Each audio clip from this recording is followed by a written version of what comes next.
Josh, hi, how are you? Pretty good. Thank you for coming in and doing this. You came in from Mississippi, right? Yeah.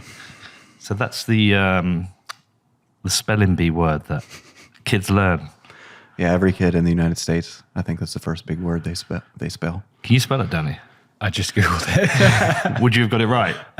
Probably not. All right, I'm going to have a go. M-I-S-S-I-S-I-P-P-E. Yeah. E. Mississippi. Oh, is it an I at the end? Yeah, and you missed an S as well. So it's double S, double S, double P. Yeah. There must be a song for it. Everybody just kind of memorizes it. There are, but when I was a kid, even I grew up in Ohio and everybody, So that you're was a the Buckeye. first big word. I have a bad relationship with Ohio State. Yeah, that's the thing. Everybody learned their first big word.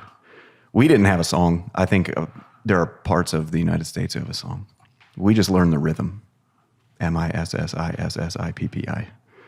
It's very easy to get the rhythm down. You know why I said the E at the end? Because it's Mississippi. Yeah. E. Yeah.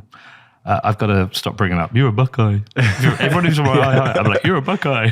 Because I dated a girl from Ohio and she said, you're an honorary Buckeye. I've got to stop bringing that up, man. Welcome to the show. Danny is a big fan of yours. Danny was like, dude, we've got to get Josh on. I've been reading his articles. He's, you give your background. If people on the show don't know you, that's what you do. So I am an associate professor of economics at the University of Mississippi.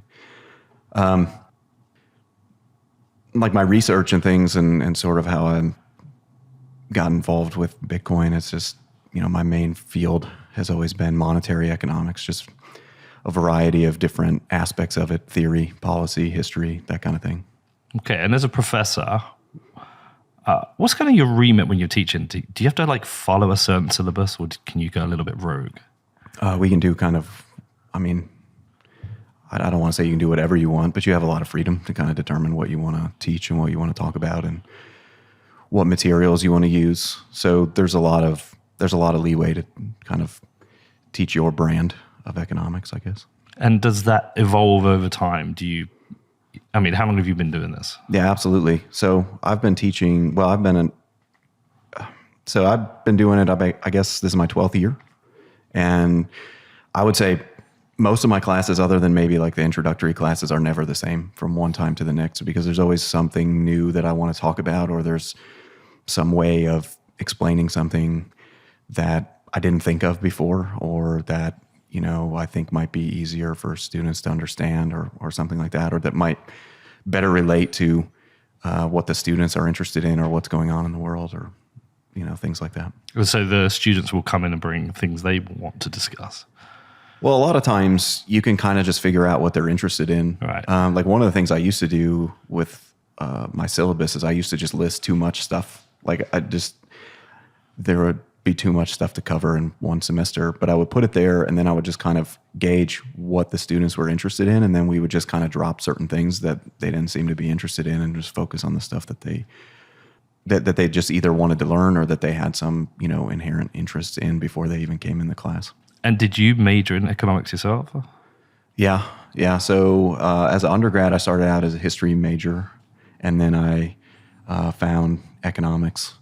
And after I found economics, then I ended up making it my minor, and then I went and got a master's and a PhD in economics. Okay, cool. Well, so I studied economics at A level in the UK. I don't know if you know our education structure. I don't understand it, and I think I shouldn't, because I'm currently department chair, and occasionally our students go take classes in England, and then they will send it to me, and they will say, "What is this transfer as?" Right. And I can never figure out what the levels are. So we do up until 16. You prepare for something called your GCSEs, and you'll do 9, 10, 11 subjects depending on who you are and how hard working you are, or if you're a dumbass you might drop a couple. And your main GCSE years are from 13 to 16. Well, 11 to 16, isn't it? Yeah, but it gets more serious at 14, I think. It's like 2 main years where you do your mock exams, and then some people take, it's like if you're a maths genius, you might take it a year early. And then once that's done, when you're 16 to 18, you go into something called sixth form, which is 2 years, and you study something called your A-levels, where you tend to pick 3 or 4 subjects. And that's what we call college. Do we call that Yeah, it's like sixth form college, yeah. It's still school for me. Oh, was it? Okay. Yeah, they didn't call it school. College. Interesting. So if you're less intelligent, you go to college and do your A-levels. But if you're super smart like me, you stay in school. I didn't do A-levels. Didn't you? No. What the fuck? I went to college and did audio engineering. Really? Yeah. If you're really dumb, you go and do you go specialize in something like audio engineering. No, so A-levels you do for 2 years, or you go to college. But the A-levels is where you choose to kind of like specialize, and that's before university. So I did economics, classical civilization, and geography. But when we studied economics, it was split into 2 sections, micro and macro. And the entire macro part was Keynesian economics, nothing else. I'd never even heard of Austrian economics till I discovered Bitcoin. With what you're doing, what schools of economics are you teaching? Are you teaching schools of economics? Are you testing them? Like, I'm really intrigued to this.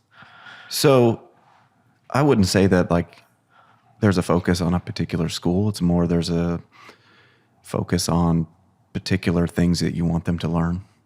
I think at an introductory level, people in the US are probably still getting like a Keynesian education. So then they take like principles of macro. Most of the textbooks are very sort of Keynesian. They're very, if you picked up a textbook 50 years ago and you picked one up today, like for macro, it's probably not that much different. That's why I don't use the book when I teach principles of macro, but yeah. So what do you use to teach principles of macro? I usually just use my own notes. So like I've kind of written up my notes over time in narrative form, and I just give them to the students. So you've probably got your own book in you.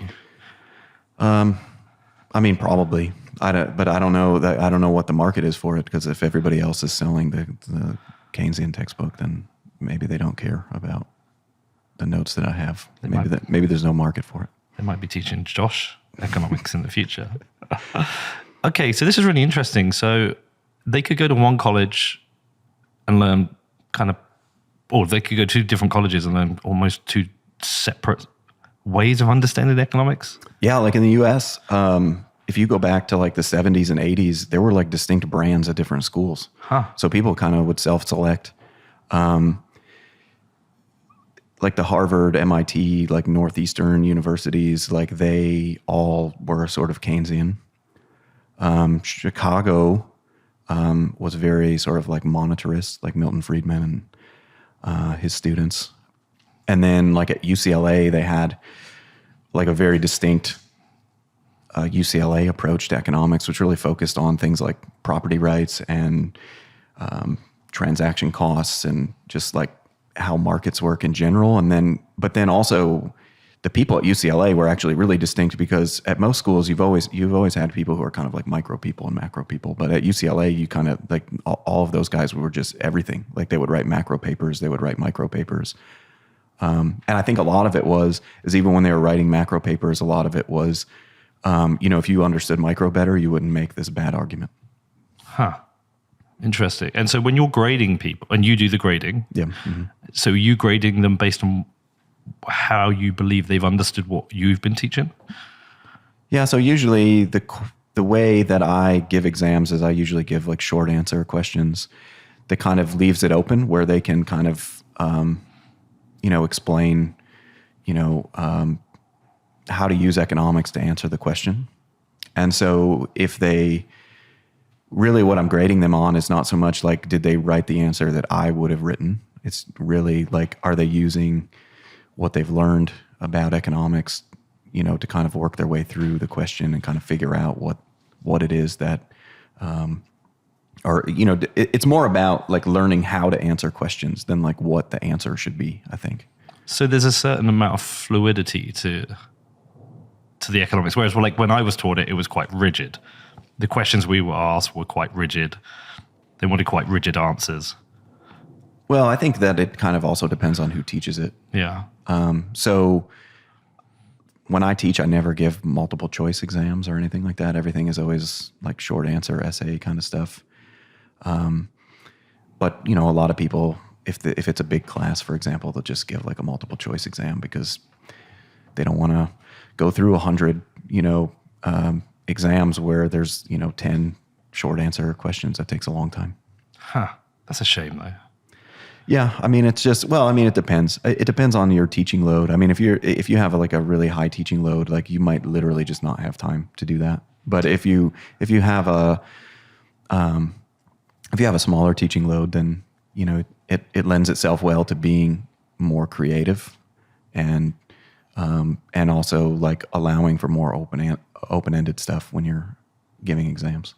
So that's kind of interesting because, say with math is fairly fixed. Yeah. The answers are fairly fixed up until the level I learned. I mean, I've got no idea what higher maths or university math is like. Maybe there's some creativity in there, but it sounds like you're supporting an idea that people can be creative in their answers, which sounds to me like there's room for a lot of debate within economic theory.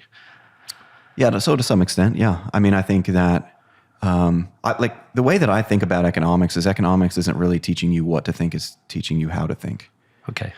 So when I'm asking the question, really what I'm trying to figure out is, can you use the tools that, you've learned in the class to relate to this particular example? I mean, I don't necessarily think it's that different than math. I think it's different than math is typically taught.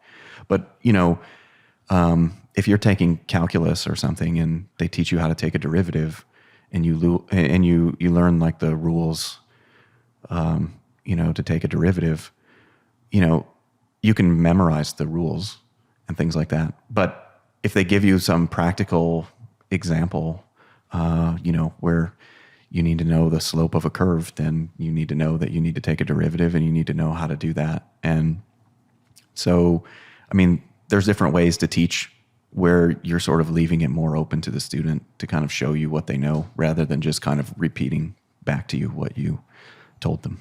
Well, it's one of the things I found most interesting about going down this Bitcoin rabbit hole is seeing there's all these different alternative theories on economics, the traditional Keynesian versus Austrian, but also the certain kind of like internet personalities who have different ideas or challenging different ideas. Steve Keen's one, I don't know if you know him, he's been on my podcast. Was it Rebel Economics or something? Or, there's like different people like that who have different ideas. Stephanie Kelton we had on the show, who's a big MMT fan. I'm going to get into that with you at some point. Jeff Snyder, yeah, who talks a lot about the Eurodollar system. And that kind of debate around economics I find super interesting. And you might be wondering why I'm asking you so much about being a teacher, but I'm really interested in the fundamentals here. Do you also therefore drive debate within your classes? Yeah, I think it depends on what the topic is. So some of the time you're just trying to figure out to give like a ridiculous example, like if you teach somebody supply and demand and you just draw like supply and demand curves on a graph, they can move them around, they can see how prices change and that sort of thing. But you don't really care about whether they can do that or not. Or at least you shouldn't. But it lends itself well to questions where you're just like, oh, here, just like draw a supply and demand graph, and that makes it easy to grade and things like that.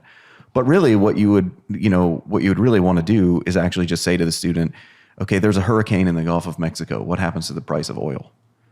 And so if they understand supply and demand, this is very easy. If they don't understand supply and demand, then they're like, I don't know. And so a lot of the open-ended stuff isn't necessarily about debate. It's just kind of about getting you to apply what you've learned. So do you understand why you're learning supply and demand? Do you understand why this concept is useful, for understanding the things that you observe in the world? So the reason I'm asking these questions, they're kind of leading questions, but I kind of feel like certainly where I am in the UK, the economy is a bit of a mess at the moment. And I feel like we're there because of the decisions. You maybe would point to the Bank of England, maybe you point to the government, but it seems like either the people making decisions don't understand economics, or they understand it and they don't care about the implications. So you, as somebody who understands economics, we're obviously in challenging situation both in the US and the UK and Europe at the moment. How do you observe this? I think it's hard to judge people's motivations for why they're doing what they're doing. I also think it's hard too because a lot of what we observe is not based on, single decisions. It's small decisions that kind of add up over time. Most of the time when you have some sort of problem, it's because of like a series of bad decisions that have happened over time. And those aren't even necessarily the same people. And also, there is an aspect of short-sightedness sometimes with policy because there's a current problem. You want to solve that current problem. And so somebody has a solution or says they have a solution to that problem and it sounds reasonable. And so you go ahead and do it. And then you realize later that, actually there are these costs that you didn't anticipate. So sometimes it's just unexpected. Other times, it also might be that politicians care more about what's going on now than what's going on later because later they won't be in office and now, they need to keep their position. And so, there's a lot of different incentives that go into these political decisions. And so it's hard to judge their motivation. Mostly we just have to I see the role of economists as being the people who can kind of stand up and say, hey, there's a problem here. You need to do something about this. And here are the things that, here are the sorts of things that you could do. But this is also hard because I see in my own profession, there are lots of people who are just as political and partisan as the politicians. And so they're not always giving the advice that might be sort of optimal. They're giving the advice that works to, push their own political agenda or political party forward. Yeah, we've talked about it a lot on this show, that the political cycle, depending on when you are, the 4 or 5 year cycle is something that is unhelpful for making sometimes the correct decisions with regards to things that actually are like long-term decisions. We had a guy on the show recently called Dan Tubb, King Bingo on Twitter, and we were talking about debt, and we specifically use the lens of the UK. So the UK debt at the moment, was it 2 trillion? That number aside, the annual receipts for the government's about 1 trillion, but the annual spend is about 1.1 trillion. So they're like running up an increase of the deficit every year by like 100 billion. Servicing the debt itself is 120 billion, more than the UK government spends on education. And the second, the highest cost outside of that is the NHS, which is 200 billion a year. The NHS itself is failing, but there's nobody who ever wants to try and change that and fix that or suggest that the NHS needs to, they spend less money on the NHS is going to be in power because it's too, so these political cycles make it very difficult to make the right long-term decisions. I don't know where I'm going with this. I don't have a question. No, but I think that's right. But I also think that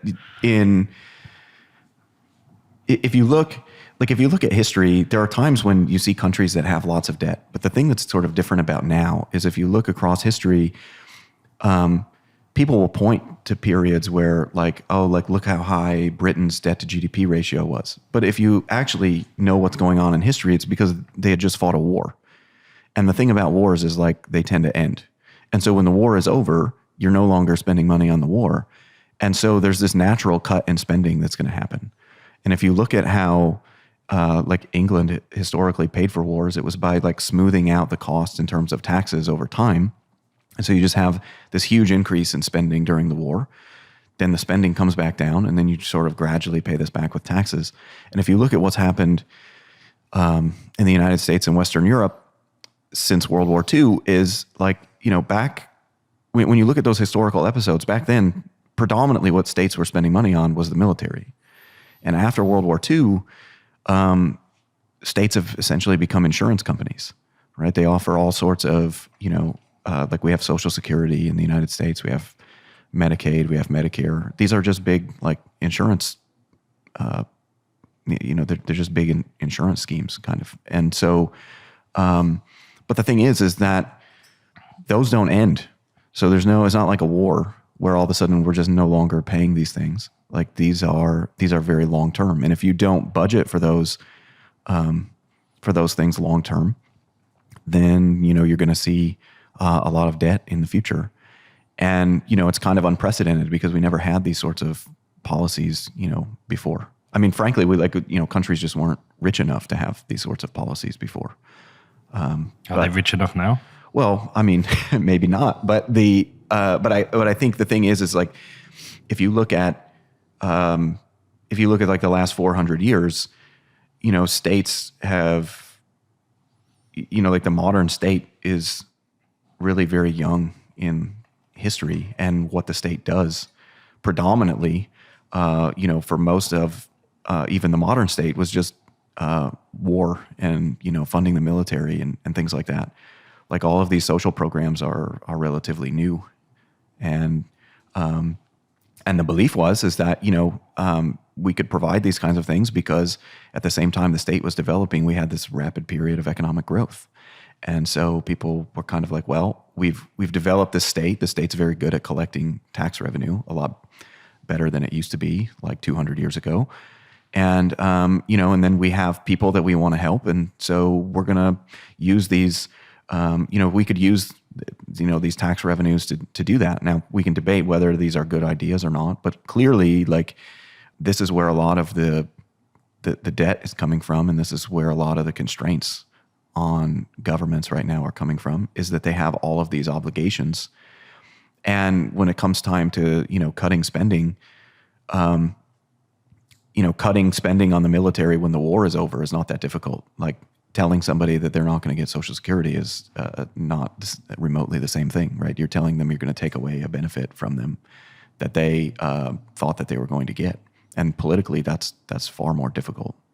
But you as an economist, and this is one of the first issues you've raised, you obviously consider this an issue? Yeah, I mean, I think that the level of debt that we see, the level of sovereign debt that we see is sort of unprecedented.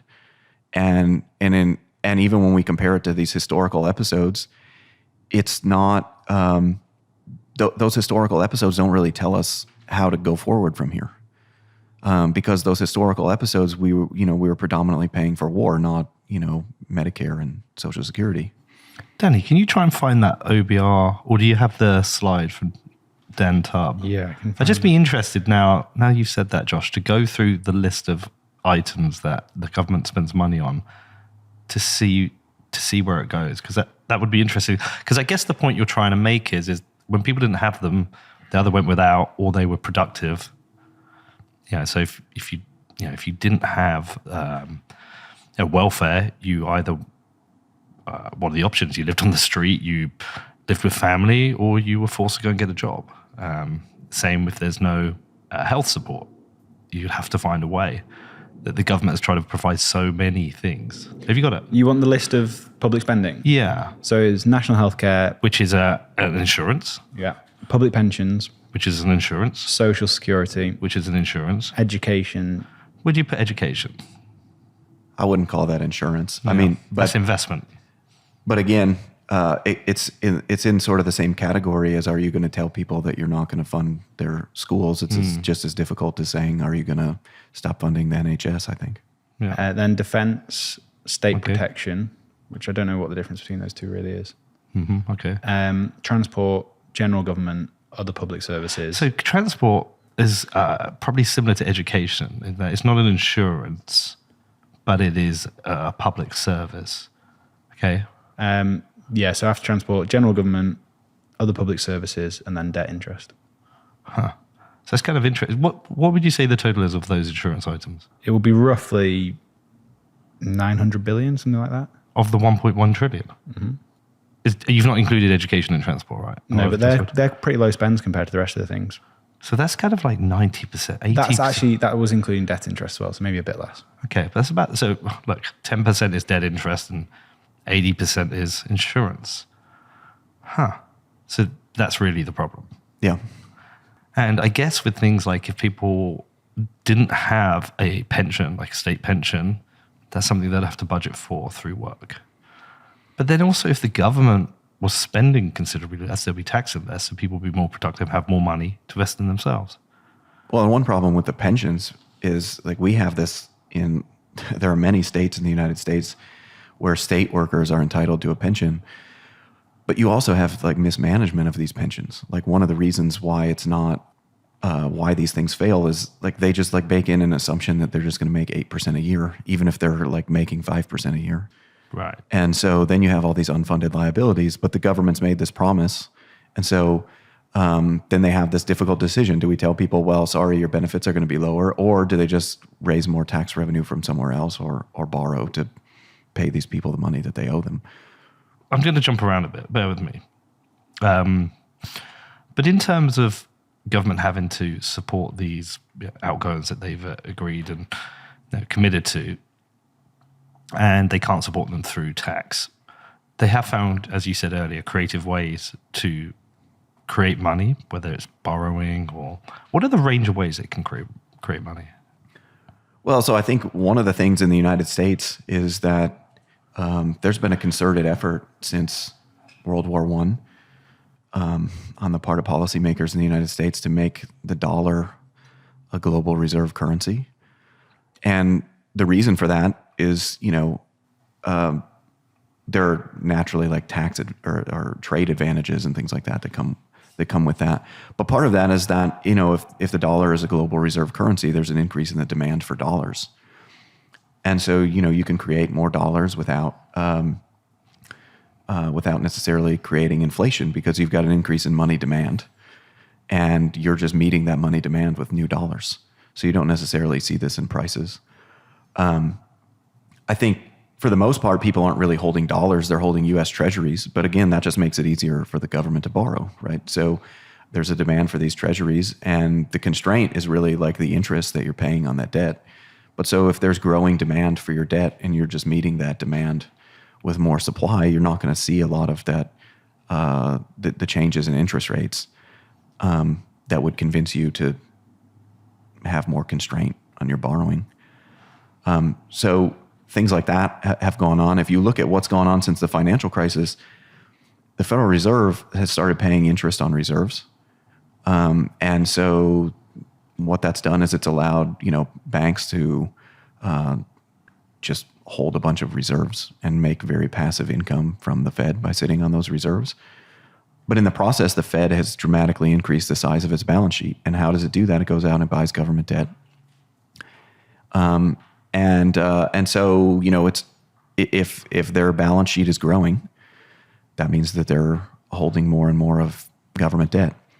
And, in the past, again, there were mechanisms to kind of prevent that. But with interest on reserves, banks are just willing to hold on to those reserves. So you give them you give them the reserves, you take the treasuries, and, there's no real change there. And as somebody who is an economist and observing what's happening, do you yourself consider this long term? Do you try and map out where you think we're headed with this? Because I remember growing up, and I certainly remember when I studied A-level economics, we used to discuss surpluses and deficits. The rainy day fund. I mean, we all have it personally. If you can't pay your if you're doing well, you'll save a bit, and then maybe, I don't know, I'm not saying you personally, but maybe your wife loses her job, so you have to dip into your funds, or your kid needs something, goes to school or college. Like, you have to manage that surplus and deficit yourself. Sometimes you go into debt, but like if you ever get to a place where you cannot service your debt, you lose your house, you lose your car. And historically, I remember this. The government used to run a surplus or a deficit. It just seems like everyone only runs a deficit now. So do you map this out long term, and do you consider where we might be headed with this? Yeah, I think there's certainly reason for concern here, and you already see it when you look at countries like Russia and China and things like that. They're already sort of diversifying their reserves. They're holding, fewer dollars, and they're holding more like commodities like gold. And I don't think that is. That partly has to do with geopolitical factors. But I also think that it partly has to do with just the amount of debt that is being accumulated in the Western world. It's very hard to predict what's going to happen in the future because we don't really know what the trajectories are for these sorts of things. And we don't know like if there's going to be some sort of significant event that kind of convinces governments that they have to do something differently or something like that. I think that the situation doesn't look particularly good. It doesn't look like something that's sustainable in the long term. And I also think the difficulty here is that this interest rate constraint that governments face when they're accumulating debt, it doesn't tend to happen gradually. It tends to happen all at once. So, countries that have problems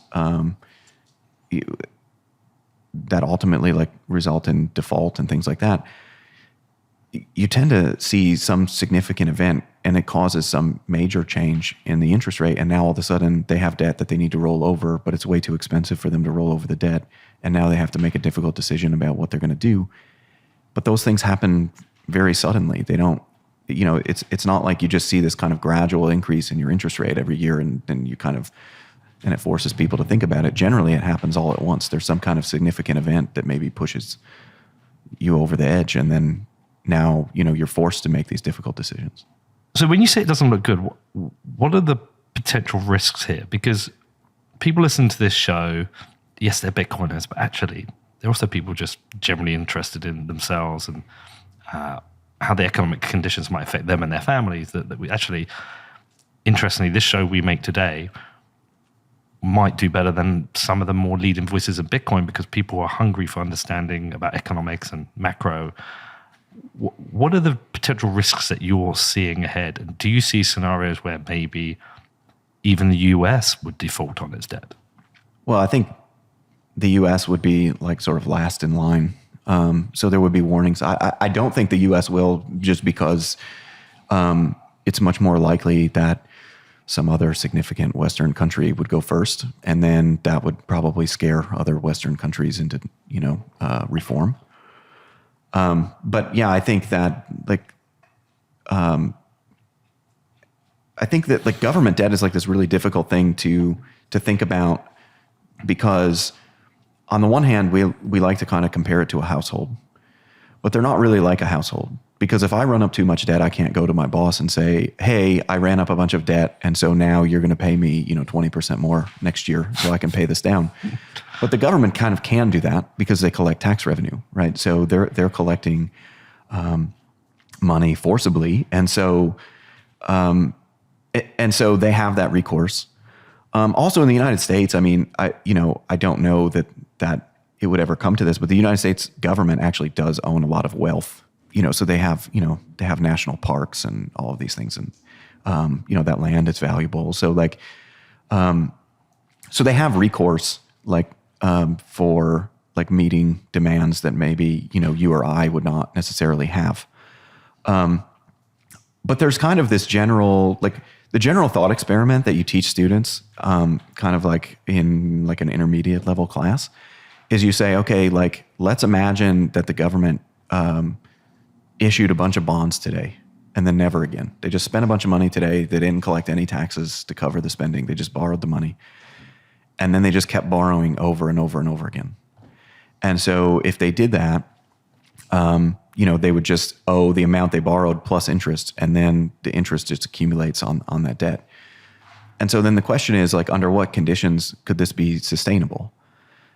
And the condition on which it's sustainable is if the economy grows faster than the interest rate, then debt as a percentage of GDP is going to fall. And so if debt as a percentage of GDP is falling, it's getting easier to pay back that debt, and you don't really have to worry about it. This is one reason why people look at the debt to GDP ratio to try to figure out whether government debt is sustainable or not. But it's not really the ratio itself that people care about. It's is the ratio growing? Because if government debt is growing relative to GDP, then that's telling you that it's getting harder to pay back that debt. And even though that's an overly simplistic example where you effectively have a government running a Ponzi scheme, it's still useful as a thought exercise to think about, under what conditions could you actually do this as a government that's able to collect taxes? How would you be able to operate? And I just think that the amount of debt is growing, and I think the reason for concern is there doesn't seem to be any kind of urgency about what to do about the debt. And I think part of that is because there's this difference between households and governments. There's this, people know that the government is not really like a household. You know, they have a little bit more leeway to do things that a household wouldn't do, wouldn't be able to do. You know, they have the ability to collect taxes. And so for them, you know, the constraint isn't sort of the same as it is for the household. And I think that that's well known, and I think it's well known among politicians. But the question is, you know, at what point do you accumulate too much debt? And at what point is even the government bumping up against that constraint? And I think that when you look around the Western world, it just seems like it seems like a massive experiment to find out. And do you feel like we're heading towards it breaking? Or do we not even know whether it will break? When you say it's a massive experiment, is it a potential they just keep increasing debt? And yeah, I mean, I don't see there doesn't seem to be any there doesn't seem to be any real motivation to do anything about it. Like there doesn't seem to be any sort of urgency even in countries that are of much greater concern than the U.S. to do anything about it. If you look at Japan, I mean, Japan is in the process of just having the central bank buy all of its debt. You know, the central bank owns like a majority of the outstanding debt of the government. Like we've never seen anything like that. So, I mean, I don't know what else to call that other than an experiment. I've had a few people on the show come on and discuss inflation, and there's never a consistent definition of what causes it. Some people say it's like when I had Jeff Snyder on, he said, well, a lot of the inflation is the increase in prices we're seeing following COVID. We had a supply shock, and that would lead to the increase in prices. A lot of Bitcoiners talk about the debasement of the currency. Stephanie Kelton would say, well, you can increase the money supply. You know, it doesn't always lead to inflation. What is your position on this? So first of all, the MMT stuff is like a bait and switch. Okay.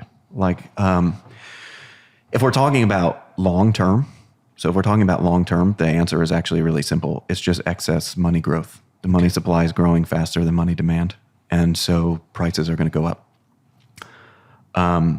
The reason I say like the MMT thing is kind of a bait and switch is that, you know, there are times when you can increase the money supply without generating a lot of price inflation.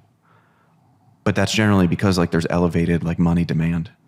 And they even give examples where they say things like, well, you know, imagine you decided to, you know, imagine the government created this program to buy every child in the United States a pony, and they were going to do so by just printing up money and buying ponies.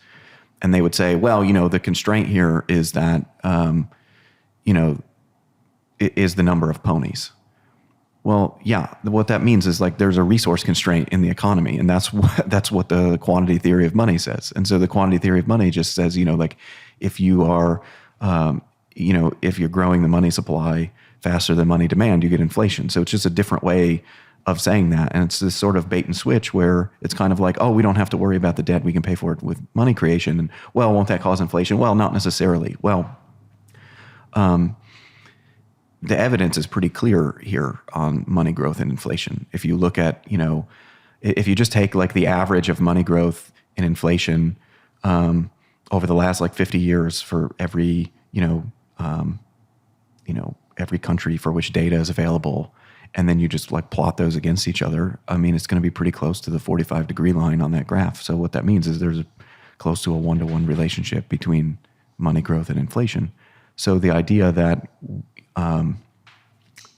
we can just print money and it's costless to do so, I mean, there are certain instances where you can do that. Like in a recession, when people are sort of hoarding money, if you're increasing the money supply, it's not really going to lead to higher prices because people want to hold more money. So that extra money that's out there in circulation actually just facilitates people's ability to hold additional money balances. But I mean, it's not hard to think about just basic thought experiments that demonstrate that that's wrong. I mean, if if the president came out tomorrow and said, we're going to redenominate the currency and $1 is now going to be $10 and $5 is now going to be $50 and et cetera, right? If they just added a zero onto every denomination of the currency, prices would just go up by a factor of 10. I mean, that's, this is just it's a nominal unit, right? So if you increase, if you just add a zero onto everything, then all the prices would go up by a factor of 10. And so when you're increasing the money supply, you're doing something like that, just on a smaller scale. But that flaw in OMT seems really obvious. Well, why do you think it's gained such popularity? I mean, I don't know why it's popular. It's popular on the internet. It's not popular in the economics profession. But Stephanie Kelton was working. Yeah. Was it? No, it wasn't Andrew Yang. Was it? Was it Bernie Sanders she was working? Yeah, Bernie Sanders. Yeah. So they're obviously taking it quite seriously. Well, Bernie Sanders is taking it seriously, but Bernie Sanders also this is. I mean, I don't know, because this gets to motivation, so I can't speak to people's motivations. But if you want to dramatically expand the size of the government and people are complaining about how much debt that there is, if you have somebody who comes along and says, well, actually, we could pay for it with money creation with very little cost, it seems to me that that might be somebody that you might be attracted to as an advisor, even if that's not realistic. Bernie Sanders likes giving away things for free. It doesn't surprise me he wants to give money away for free. Yep. We had a chap on the show before called Ovik Roy. Do you know him? I don't. So he works for a think tank in Austin called FreeOp. Was it something for economic opportunity? Blah blah blah. Daddy will look it up. The Foundation of Research of Equal Opportunity. Yeah, they did a study on inflation, and the study highlighted how inflation increases the wealth gap. And he said even at very little inflation, even at, 0.1% or whatever the number was, he said it still has a catastrophic effect on the poorest in society. At the same time, I was taught that deflation is bad. Deflation is terrible because people hoard money and they don't spend. Is that true? Have we been gaslighted with that? So it depends on what's causing deflation. Okay. So there's kind of two different causes. One cause is, this kind of the Milton Friedman, Anna Schwartz story of the Great Depression was essentially that you had these bank failures that was increasing money demand, but that money demand wasn't being met with an increase in the money supply, and so that led to more hoarding of money and deflation and things like that. So there's also an alternative kind of theory of the Depression, which is more focused on the gold market. And it was the idea that all of these countries tried to go back on the gold standard, but the United States had most of the gold. And so there was so at first in the 1920s, sort of as England and then France tried to accumulate more gold, gold was flowing out of the United States and into and into Britain and then into France. And the basic idea here is that under a gold standard, the supply and demand for gold determines the price level, right? Because the nominal price of gold is fixed everywhere. So all other prices have to adjust to whatever's going on in the gold market. So if you have this massive global increase in the demand for gold, you would experience deflation. But you could potentially, you could have potentially mitigated this by just allowing the distribution of that gold to change. So if the United States had allowed gold to flow out more to England and France, and actually for most of the 1920s, this is what happened. The United States and Britain sort of allowed gold to flow out initially into Britain and then into France. And but the French had a ridiculously high reserve ratio that was imposed on their gold by their government.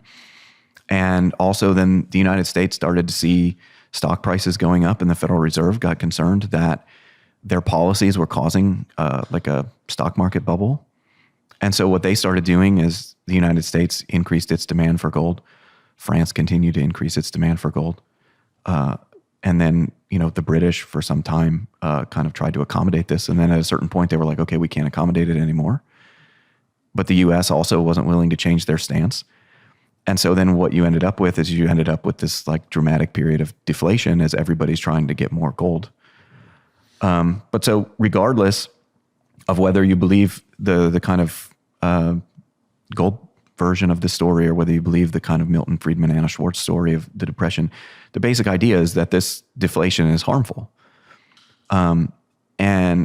But it's essentially harmful because there's excess demand for money that, you know, and in the case of gold, like it can't be met, right? And in the case of, you know, just bank deposits and things like that, you know, it can't be met because the Federal Reserve wasn't, increasing the amount of reserves that they were giving to banks and things. So either story, that sort of deflation is incredibly harmful. And it's incredibly harmful because it's a monetary problem. It can't, and it's an aggregate problem. But deflation is not always and everywhere bad. So if you live in a growing economy, that's going to tend to put downward pressure on prices, all else equal. And so under the gold standard, the reason that you had relatively constant prices over time is that the economy is growing at, say, 3%. And so on average, the supply of gold is growing at 3%. But then the demand for gold is also growing at about 3% because people have more income. They want to hold more money. And so what that does is supply is growing by 3%, demand's growing by 3%, prices are going to stay relatively constant. Now, gold didn't always grow at the same rate as the economy. And so if you're going through a period of high productivity, that means that like these other industries are growing faster than the supply of gold, in which case you would have deflation. And in the United States, we had that in the late 1800s, and it was not painful at all. It was actually, there are actually benefits to that kind of process. So, long-term modest deflation is fine. Policy-induced deflation is very bad. So, as a Bitcoiner, we're still in this kind of world where sometimes where you meet people and they say, "Oh, what do you do?" I say, "I've got a Bitcoin podcast." I'm like sometimes a little bit embarrassed saying the Bitcoin. I even sometimes say I do. I have an economics podcast. We look at economics through the lens of Bitcoin, but it's still it's gone from being something that is just used by nerds to actually being considered a commodity by some people. It's used as money. Within Bitcoin circles, it's taken very seriously, but outside eyes can still be very dismissive. Certainly people within the economics field. So I'm always interested when there's somebody who's an economist who likes Bitcoin or is interested in Bitcoin. Like a very obviously basic first question, like how did you discover Bitcoin and how many touch points did you dismiss it immediately like some of us? So, I discovered it very early. I found out about it in April 2011. So I heard a podcast about it, and they were talking about how it worked and what it was, and the podcast was actually with Gavin Hendrickson, and he was just talking about how it works and what the goals were and that sort of thing. And then it sounded interesting to me, and it sounded interesting to me because at the time I had just finished graduate school. And one of the things that I was really interested in was this literature on like monetary alternatives, like free banking and things like that. And so what I ended up finding out as I kind of looked more into Bitcoin is that the guys that I was reading who were working on free banking and things like that were being cited by Hal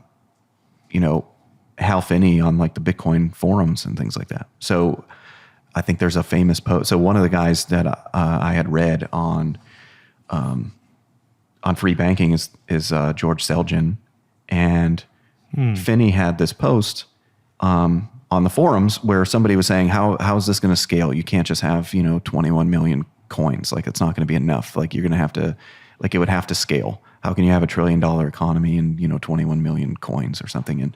And Finney's response was essentially like a reference to Selgin's book, like, well, with this is just like free banking under the gold standard, and referenced Elgin's book. And so that sort of piqued my interest. And I kind of realized that,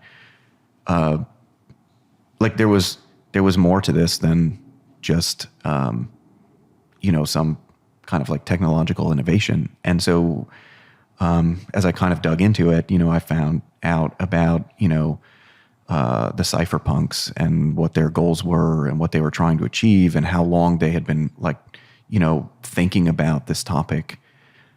And then that kind of convinced me that, okay, they're thinking about the same things that I'm thinking about. They've been trying to solve this problem for a long time. This is really interesting. And so I just kind of was interested ever since. So interesting, we covered free banking on the show. My friend Nick Carter wrote a paper or an article for, was it Bitcoin Magazine, about free banking. So that is something, as an economist, you're a proponent of? You believe in free banking? We should have free banking? Yeah, I mean, I think I don't think it's a radical idea to think that we should have, so we're economists. And so there's this weird thing with economists, right? We always talk about, monopoly is bad. Competition is good. But then when it comes to money, we're like, oh, no, just the Federal Reserve can do the money. And so to me, I was just naturally interested in this question. What is special about money that would make us think that we want to have a central bank, or that we have to have a central bank that controls the money supply? And, and so that just got me really interested in, thinking about competitive alternatives. Well, isn't it a case of whoever controls the monopoly is a supporter of the monopoly? So if governments control the monopoly of money, it's obviously within their best interest to have that monopoly. But a free market for money, would limit the things that government can do. Well, but I think too, the thing is, though, is I think it's understandable why the government wants it. But my question is, why did economists seem to think that this was the one thing in the economy that shouldn't be subject to competition? Is it because they like the idea of economic theory around how central banks set interest rates? And I actually think it's a complete misreading of monetary and financial history. Oh, wow. Okay. Let's go. I mean, you'll hear people make comments all the time where they say, well, of course we have to have a central bank. Look at all the banking failures that we had, in the United States. And so when you look at it from that perspective, that makes a lot of sense, right? You say, well, there have been a lot of banking panics, there's a lot of banking failures. And so clearly, having some central bank that could be lender of last resort maybe could solve, maybe not all of these problems, but some of these problems. Another insurance. And but the problem is that this is a complete misreading of history. One of the reasons why we had so many bank failures in the United States is that there were restrictions on note issuance. So you would literally have problems at banks during harvest time, when farmers need more money because the bank can't print more banknotes to give them during this time. And so in other words, there's seasonal fluctuations in the demand for banknotes, but banks couldn't always meet them because of regulations that were put on these banks. And also I think I think when they make this argument, they completely ignore why these central banks were created. I mean, the Bank of England wasn't created so that they could micromanage interest rates in the British economy. It's for war, wasn't it? Yeah, it was created because they wanted, because they had just had the Glorious Revolution. They needed to, they had a lot of debt. There were these Jacobite uprisings. France was, supporting the old king. They wanted to go to war, and a new king needed to raise money, but he didn't really have a constituency to raise money from. And it was going to be hard for him to issue debt because, what used to happen in these scenarios is a king would get deposed, and what does the new king do? He says, remember the debt that the old king issued? Well, we're not going to honor that because that was his debt. That's not my debt. And so if you are an investor and the king is trying to borrow money, why do you want to lend money to a king that might not last, whose opponent has the support of the French? So they came up with this scheme to consolidate government debt at a lower interest rate by agreeing to charter the Bank of England in exchange for them consolidating the debt and at a lower interest rate.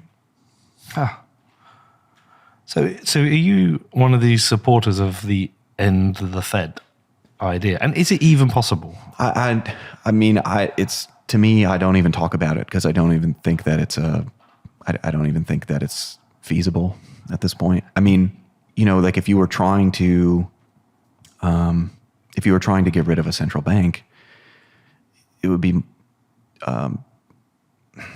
be much better to try to allow greater competition. Because I don't, like barring some catastrophic failure, I don't think central banks are going anywhere. And you can make a possible argument that actually one way to do it would be through something like Bitcoin, an alternative, rather than dismantling. Well, but I guess it also depends on sort of what you mean, because I hear people say things all the time like, well, Bitcoin is like the thing that Bitcoin is going to do is it's going to return us to sort of responsible governance. And I don't really buy this, because a lot of the constraints that Bitcoin places on governments were constraints that the gold standard created on governments, and the governments found ways around this all the time. In fact, like they used the gold standard to their advantage. When the British would go to war, they would suspend the gold standard, and then they would promise, once the war is over, we'll go back at the previous parity, and they did. But the reason that they did this is it allowed them a greater ability to finance the war, because what you're doing is like, people have a tendency to think, okay, you're going to go to war, you might want to pay for that with money creation. Well, that's true, but also at the same time, like you can't destroy your currency by paying for the war, because that creates a whole separate problem, and it also makes the funding unsustainable, right? If you have some sort of hyperinflation and nobody's willing to take your currency, then you're not going to be able to borrow. You're not going to be able to generate any revenue from, like there is a maximum amount of revenue that you can generate from money creation. And so if you resort to too much money creation, you're actually going to be on the wrong side of that revenue curve. And so as a government, what you would like to do is you would like to raise as much revenue possible through those means. But in the process, you have to anchor money demand so that you can prevent inflation from getting out of control. So like the British would promise to go back at the previous parity. Well, why was that valuable? It was valuable because you knew any period of inflation that happened during the war would be offset by a period of deflation after the war. And so that sort of anchors people's expectations, where they're kind of like, okay, well, this is going to be a turbulent time, but, when this is over, like, we'll return to gold at the previous parity. And so, there are people who are willing to continue to hold those banknotes all through the war. And, they might not be willing to if there was no promise of going back. So there are lots of ways that they sort of manipulate the system to create ways around these kinds of constraints. And so I'm not sure it's as easy as just saying, well, Bitcoin is scarce, and so it will put a limit, especially if states start to sort of adopt this. Well, they adopted the gold standard, they co-opted the gold standard. Is there a slight difference here in that with the gold standard, the price can be set or fixed by government, but on a Bitcoin standard with something that is globally liquid, can be instantly bought or sold in multiple markets, that the price is really actually set by the market itself. It's harder to fix, and it's more of a bottom-up standard on a Bitcoin standard than a top-down from gold. Well, I would say that this gets back to the difference between real versus nominal. So what I mean is the governments were setting the price. So if I define like $1 as equal to 1/20th of an ounce of gold, then an ounce of gold is just $20. And so, that's the official price of gold, but that's a nominal price. So when there's a gold discovery or there's a change in the demand for gold, supply and demand says that prices have to adjust. Well, the nominal price can't adjust because it's fixed by, the definition of the dollar, right? But the real price can change, and the real price can change by these other prices adjusting to it.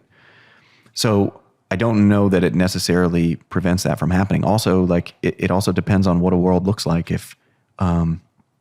it also depends on what a world looks like if, there's widespread adoption of Bitcoin, right? If states start adopting Bitcoin, what's to stop them from saying that $1 is now, $1 is just now worth, 6,000 sats or something. And that's, that's how they define the unit of account. But they have tried that in places like Lebanon, Argentina, but you get black markets for money anyway. And I feel like Bitcoin makes black markets for money even easier. So I think maybe we're talking about two different things. Okay. So because if you try to, because what's going on, for example, in Argentina is like they will say like, 1 peso is equal to $1 or something. But people can see that they're printing too many pesos for this to be possible. And so then that starts to break down. The same sorts of things happened under the gold standard. And like, for example, in the United States, when like prior to the Federal Reserve, you had banks that were issuing their own currencies that were redeemable in gold. But there were discounts on these notes in certain places. And it was just based on the probability that, you were not going to get your money, or you weren't going to get your gold back if you presented this banknote at that bank. And so, so I think like things like that, can always exist, but I think that's a separate kind of issue. Is that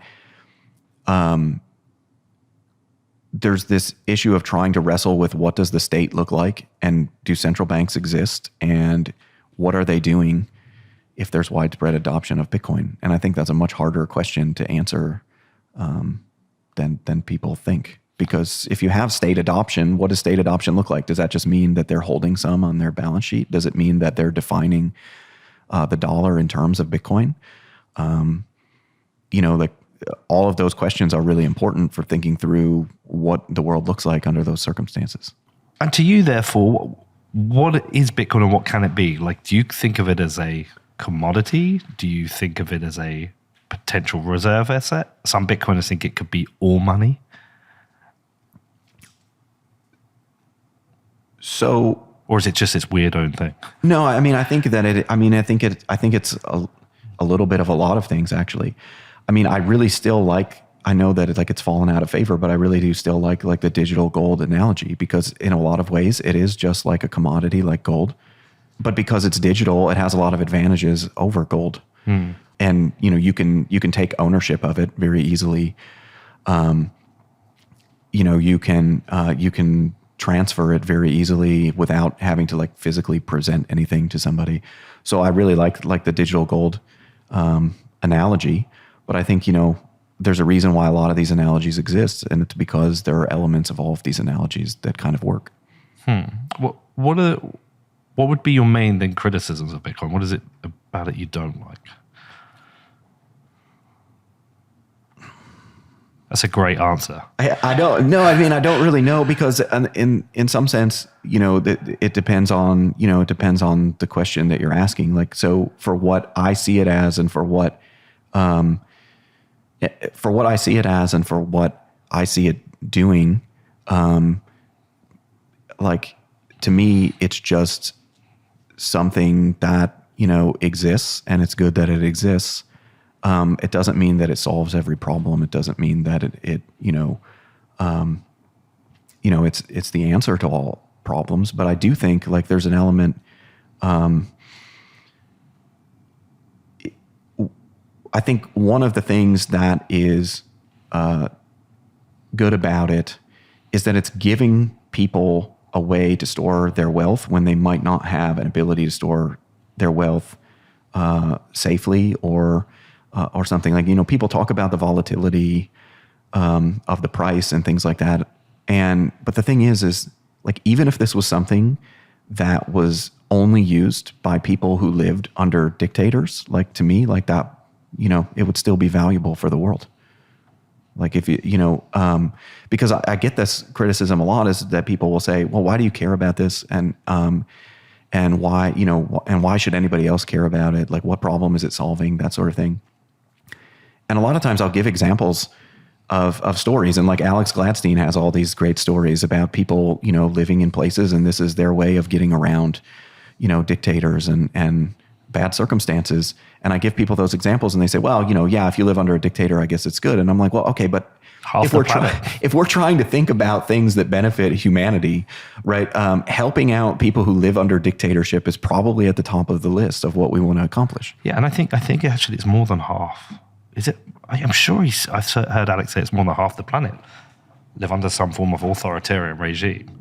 I mean, if you've got something that help 50% of the population of the world, I mean, I love also the fact that I asked you what's your criticism. You came back and told me something you liked about it. Well, I guess though, I guess it depends on what we're talking about. Like, is it like I don't think that it's optimal. Like, if we were going to design, something, if you were going to design something that had certain like if you were going to ask economists, okay, like what is a good money or what does a good money look like? You're going to get a lot of different answers, and Bitcoin is not going to be consistent with all of those answers. Now, in some cases that's good because their answers would be bad, but I think, but it doesn't need to be optimal in any sort of sense, in the way that I see it. And also, like if you think about those examples, like Finney was talking about, and you think of what's going on in free banking, like, banknotes under a competitive system, when you have, banknote issuance, like the banknotes were just ways to scale the system, right? And they were convenient, and they sort of allowed it to scale. And, you could look at that and you could say, well, yeah, but, sometimes, banks didn't make good on these promises or, there were all these other problems. And I agree. But the thing is that there are trade-offs to everything, right? And the thing that kind of was interesting to me about this is that this seemed to give people a way of sort of opting out. Like, I really like Greg Foss's analogy of like Bitcoin as like a credit default swap, like, because in a way that's what it, in a way that's what it is, even if you don't think of it that way, right? Like that if something terrible happens to your currency, this is potentially a way to protect yourself against that and to insure yourself against that. And I think that, to a large extent, I think that's what the digital gold analogy is like. It's sort of, let's go back to this thing that exists independent of some individual's control, and allow people to store their wealth without having to worry about manipulation and the whims of their leader. So would you say, I've observed this fairly when I say I feel like you're almost telling me like Bitcoin just is what it is. It's just another thing. Like we have dollars, pounds, we have gold, we have oil. Bitcoin is just another thing, and individuals will find their use for it rather than trying to overthink what it could be or what it should be. Yeah, I think periodically it pops up, and periodically it pops up with Bitcoiners over the years where, certain Bitcoiners will say things like, Bitcoin is, and that's good enough. And I think like that's probably like a really good way to think about it, is that, I find it really funny actually to think about this, because like the whole point, like the whole ethos of Bitcoin is kind of like about decentralization and like taking away control of money from people who can, manipulate the supply or whatever. And, there are all these narratives about decentralization and why this is good and how this protects you from things.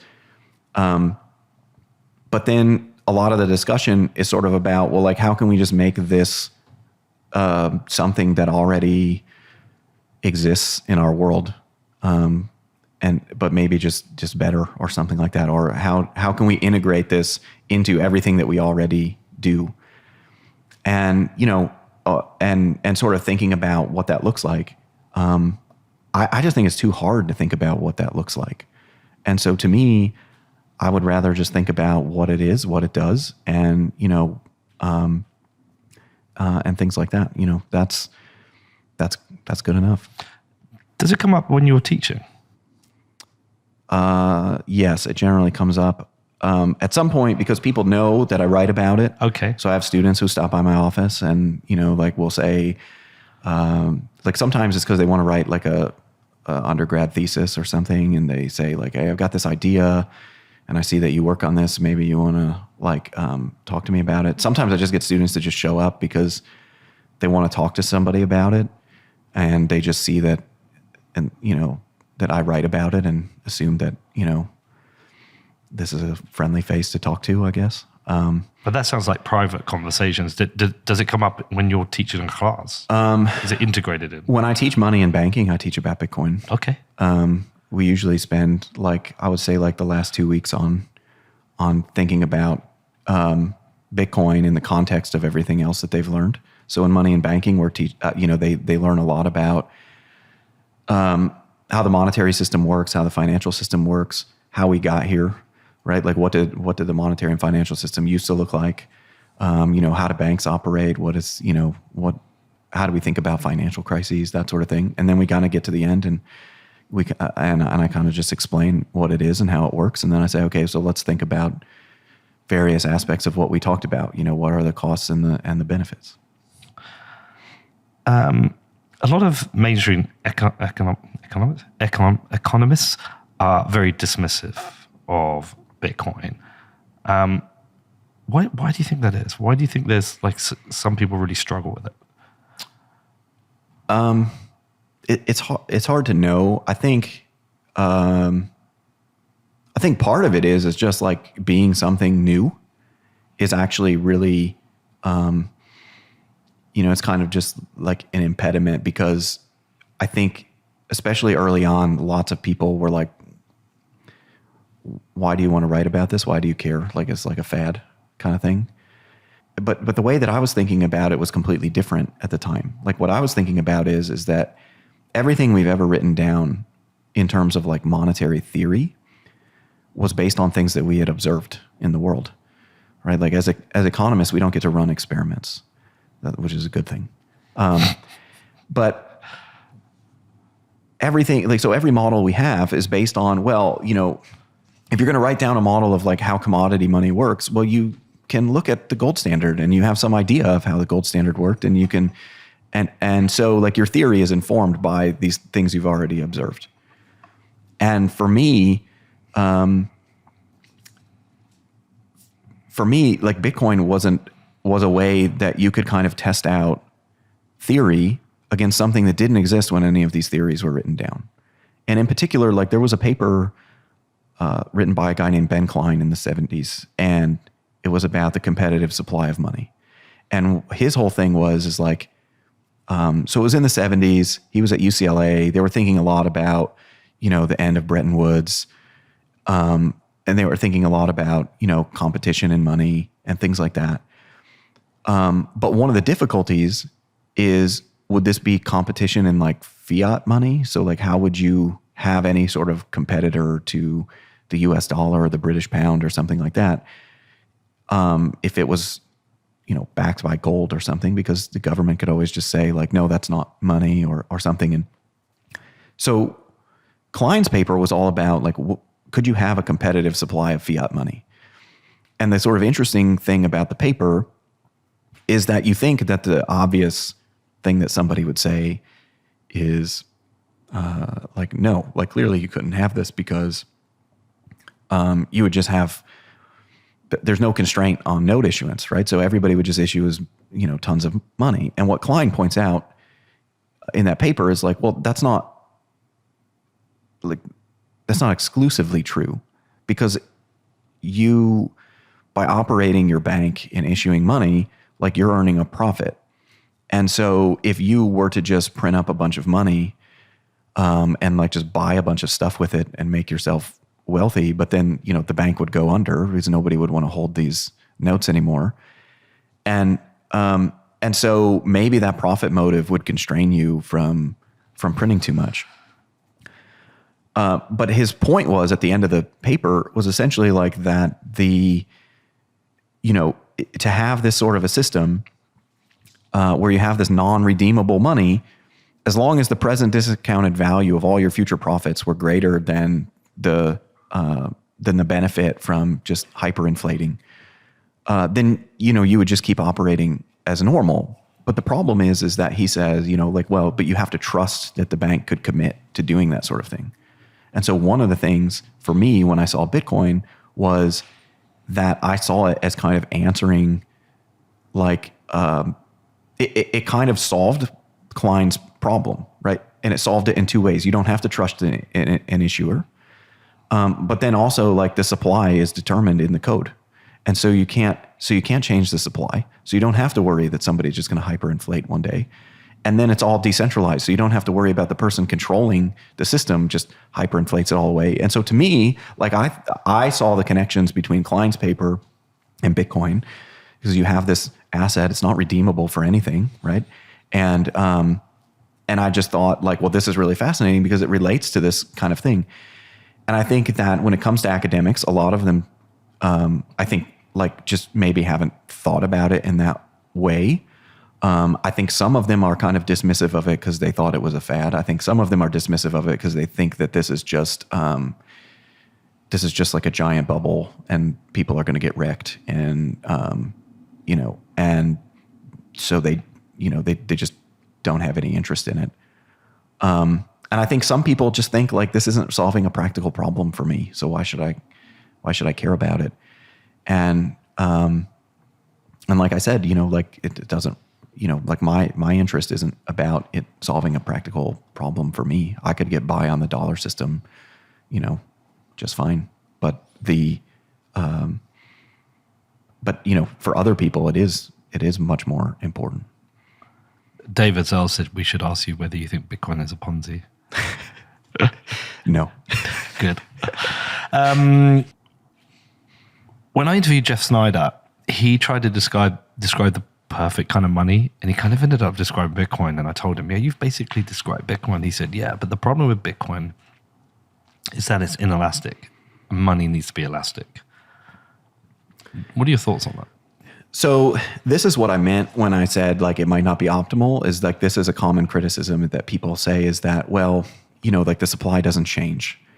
And, if you think back on earlier parts of our conversations, like, some of the fluctuations that we observe in the economy is because you have changes in money demand with no change in money supply.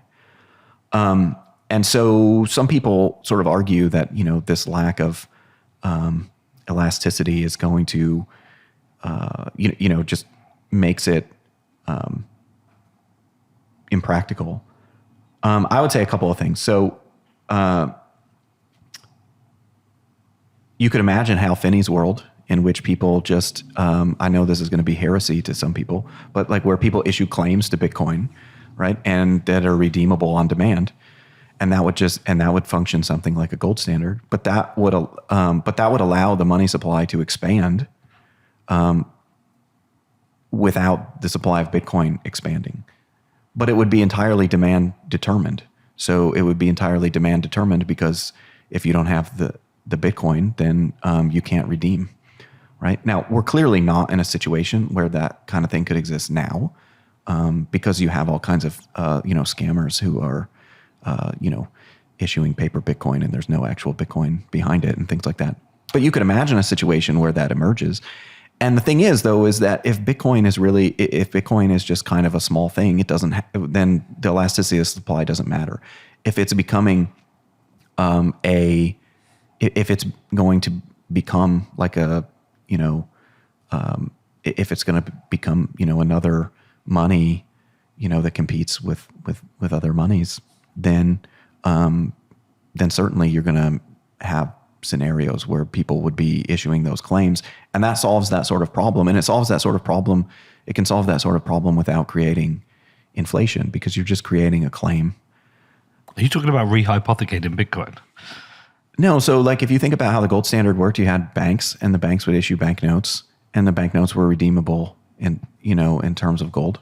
Oh, so you're talking about people offering maybe banknotes against Bitcoin? Yeah. And so it would be fractional reserve lending against their Bitcoin. Well, I mean, whether it's fractional reserve or not would depend on, it would depend on whatever whatever sort of emerged in that competitive environment. You'd have different rates, different maybe Bitcoin lenders. Yeah, so you could have different, like, in a competitive market, you should have, some of, if there's a demand for something, you should have it. So like if some people want, 100% reserves and they want to, store their Bitcoin and or like lend it out at term and then get it back at the end of the term or something like that. Like you can imagine something like that, or you can imagine something like our current banking system, where the banks are issuing their own notes, and the notes are redeemable for Bitcoin or something like it was in a gold standard. So like you can solve that problem, but even if it's not that way, like there are other scaling solutions that can solve the problem. So it's hard to predict these things, but like one of the things that allows Bitcoin to scale is that, it's not like exchanging a dollar. So if I'm Coinbase and a bunch of people buy Bitcoin and they want to withdraw it to their own wallet, I can send one transaction to a bunch of different people's wallets, and that allows Bitcoin to scale. You think about Lightning payments and things like that. That allows it to scale.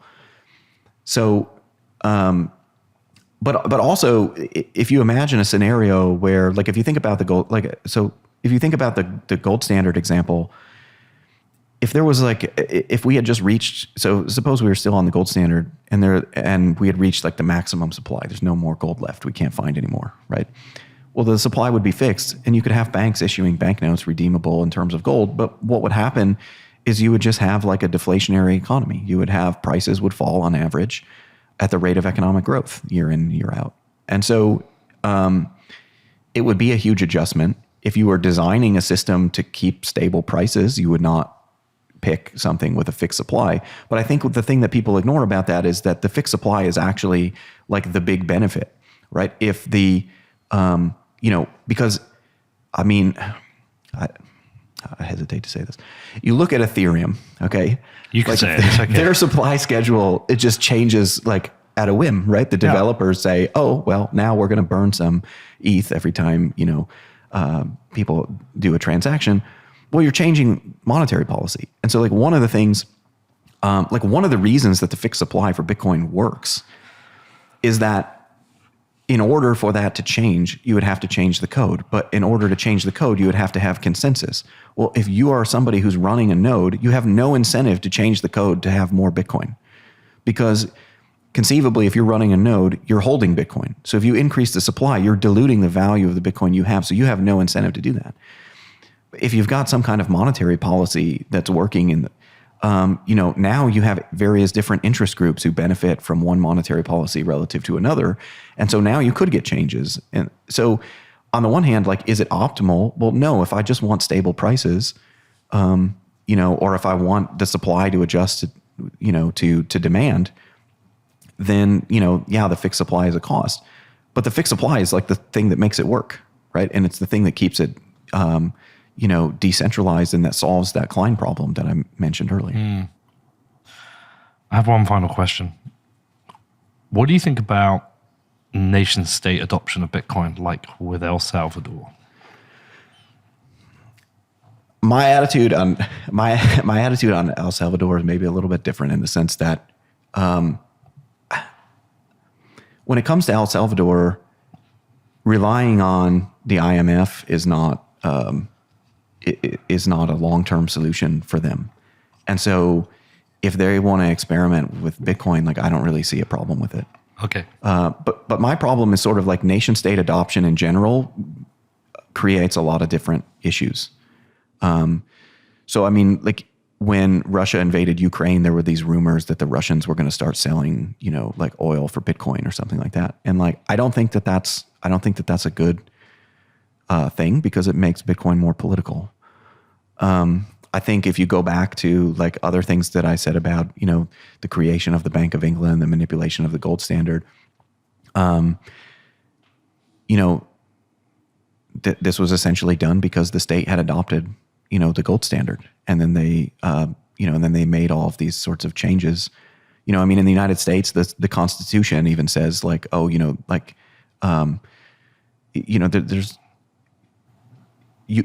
there's nothing about monetary policy in the Constitution, but it's been interpreted as, oh, well, it says here that the government can regulate the value of the money. Well, if you think about, the the 1700s, what they were talking about is, like they get to determine, how much silver is in a quarter, right? They're not talking about, reverse repos and, quantitative easing, right? But that tends to happen with state adoption. The other thing I'll say about El Salvador, because this is something that I wish more people would talk about, is like, how do we know how much Bitcoin El Salvador actually has?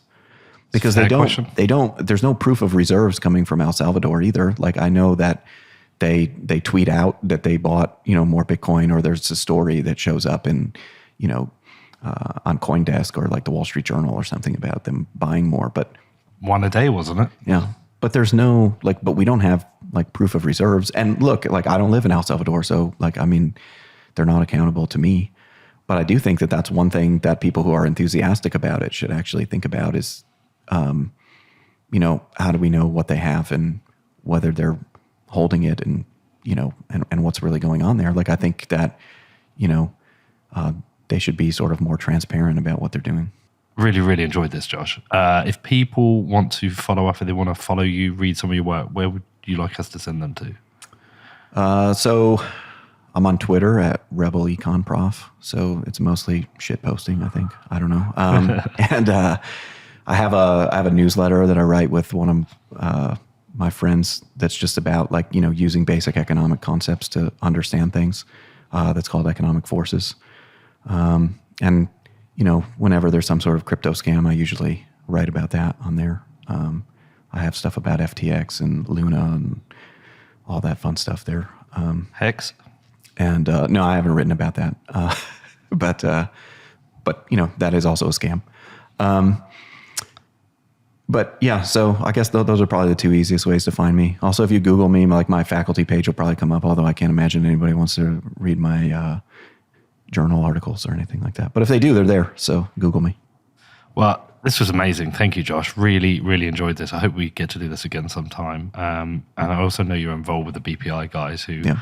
This feels like a BPI trip at the moment. It does. We've had Matthew Pines, David Zellon. So good luck with that, and please stay in touch. I'd love to do this again sometime. Yeah, thanks a lot. I really enjoyed it. Great.